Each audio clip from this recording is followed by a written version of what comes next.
আসসালামু আলাইকুম। এটিএন বাংলা সংবাদে সবাইকে স্বাগত জানাচ্ছি, আমি আসাদুজ্জামান। উত্তরের পথে ঈদযাত্রায় ঢাকা টাঙ্গাইল বঙ্গবন্ধু সেতু মহাসড়কে অতিরিক্ত যানবাহনের চাপ ও সেতুর উপর গাড়ি বিকল হওয়ায় ঢাকা টাঙ্গাইল বঙ্গবন্ধু সেতু মহাসড়কের পূর্ব এলাকা থেকে কালিহাতীর এলেঙ্গা পর্যন্ত তীব্র যানজটের সৃষ্টি হয়। এই জটে প্রায় ১৩ কিলোমিটার এলাকায় গাড়ি চলছে ধীর গতিতে। এতে চরম ভোগান্তিতে পড়েছেন ঈদ যাত্রীরা। শুক্রবার মধ্যরাত থেকে মহাসড়কের এই যানজটের সৃষ্টি হয়। পুলিশ ও সেতু কর্তৃপক্ষ জানায় ভোরে সেতুর উত্তর যানজটের চাপ বেড়ে যায়। অন্যদিকে বিকল হওয়া যানবাহনগুলো সরিয়ে নিতে সময় লাগছে। এছাড়াও সেতুর ধারণ ক্ষমতার অধিক যানবাহন প্রবেশ করায় টোল বুথের সামনে গাড়ির দীর্ঘ সারি অপেক্ষা করছে, সেখানেও যানজট দেখা দিয়েছে।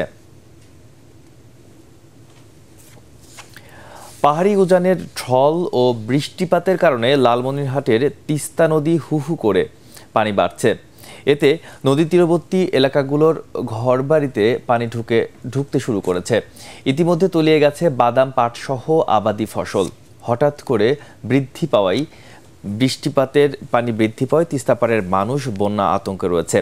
পানি নিয়ন্ত্রণে তিস্তা ব্যারেজ কর্তৃপক্ষ ব্যারেজের ৪৪টি গেট খুলে দিয়েছে। এ বিষয়ে ডালিয়া পানি উন্নয়ন বোর্ডের উপবিভাগীয় প্রকৌশলী রাশেদিন ইসলাম জানান, ভারতের সিকিমে প্রচুর বৃষ্টিপাতের কারণে বৃহস্পতিবার রাত থেকেই তিস্তার পানি বাড়ছে। আজ পহেলা আষাঢ়, বাংলা ষড়ঋতুর বর্ষাকালের শুরু। বাংলা বর্ষপূর্জিতে আষাঢ় শ্রাবণ ২ মাস নিয়ে বর্ষাকাল।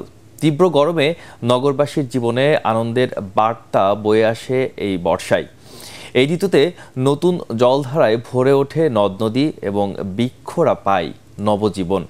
গাছে ফোটে কদম, কেয়া, বকুল সহ বিভিন্ন ফুল। বাঙালির মনে বর্ষা যোগ করে নতুন মাত্রা। বর্ষাকে বরণ করতে বর্ষা উৎসব উদযাপন পরিষদের উদ্যোগে সতেন সেন শিল্প গোষ্ঠীর প্রতি বছর আয়োজন করে বর্ষা উৎসব। সেই ধারাবাহিকতায় সকালে ঢাকা বিশ্ববিদ্যালয়ের চারুকলা অনুষদে ছিল নানা আয়োজন। বর্ষাকথন, সঙ্গীত, দলীয় নৃত্য, আবৃত্তি নিয়ে মনোমুগ্ধ আয়োজনের পাশাপাশি শিশু কিশোরদের মাঝে বনজ ফলদ ও ঔষধি গাছের চারা বিতরণ করা হয়। এবার খেলার খবর। কিংস্টাউনে শ্বাসরুদ্ধকর টি-20তে নেপালকে ১ রানে হারিয়েছে দক্ষিণ আফ্রিকা। আগে ব্যাট করে ৭ উইকেটে মাত্র ১১৫ রান তোলে প্রোটিয়ারা। সর্বোচ্চ ৪৩ রান করেন রেজা হেনরিক্স। নেপালের হয়ে ১৯ রানে ৪ উইকেট নেন কুশল ভার্টেল। জবাবে ১৭ ওভারে ২ বলে ৩ উইকেটে ৯৯ রান তোলে নেপাল। হাতে ৭ উইকেট রেখে ১৬ বলে ১৬ রানের প্রয়োজন হয় তাদের, কিন্তু ১৫ রানে ৪ উইকেট হারিয়ে ১১৪ রান তুলতে সক্ষম হয় রোহিত প্যাডেলের দল। ১৯ রান দিয়ে ৪ উইকেট নেন শামসি।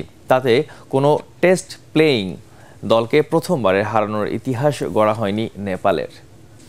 পরবর্তী সংবাদ দেখার আমন্ত্রণ জানিয়ে এখনকার মতো শেষ করছি। এটিএন বাংলার সংবাদ ইউটিউবে দেখতে ব্রাউজ করুন youtube/ATN Bangla News।